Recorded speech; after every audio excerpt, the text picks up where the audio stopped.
One day allrounder র্যাঙ্কিংয়ে শীর্ষস্থান আগেই খুঁয়েছিলেন Shakib Al Hasan.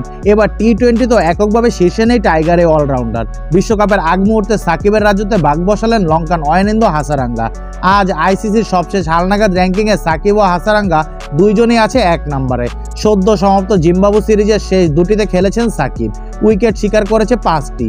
Bat হাতে অবশ্য বড় ইনিংস খেলতে পারেননি, 2 ইনিংস মিলিয়ে করেছে 22 রান। সাকিবের রেটিং পয়েন্ট 231 থেকে কমে 228-এ নেমে গেছে। তবে এই সময় কোনো ম্যাচ না খেলেই এক ধাপ এগিয়ে সাকিবের পাশে বসেছে হাসারাঙ্গা। দুইজনের রেটিং পয়েন্ট এখন সমান। তবে 3-এ থাকা আফগান অলরাউন্ডার মোহাম্মদ নবীর নামের পাশে যুক্ত হয়েছে 10 পয়েন্ট। বাংলাদেশ সিরিজ ভালো খেলায় 2 ধাপ এগিয়ে চতুর্থ স্থানে উঠে এসেছে জিম্বাবুর সিকান্দার রাজা। বোলারদের র্যাঙ্কিংয়ে উন্নতি হয়েছে তাসকিন আহমেদ ও মুস্তাফিজুর রহমানের।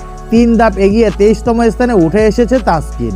এছাড়া 5 ধাপ উন্নতি হয়েছে ফিজের। বাহাতি এই পেসার আছে 25তম স্থানে। টি-20 বোলারদের র্যাঙ্কিংয়ে শীর্ষস্থান ধরে রেখেছে ইংলিশ স্পিনার আদিল রশিদ। এছাড়া ব্যাটারদের র্যাঙ্কিংয়ে শীর্ষে আছে যথারীতি ভারতের সূর্যকুমার যাদব।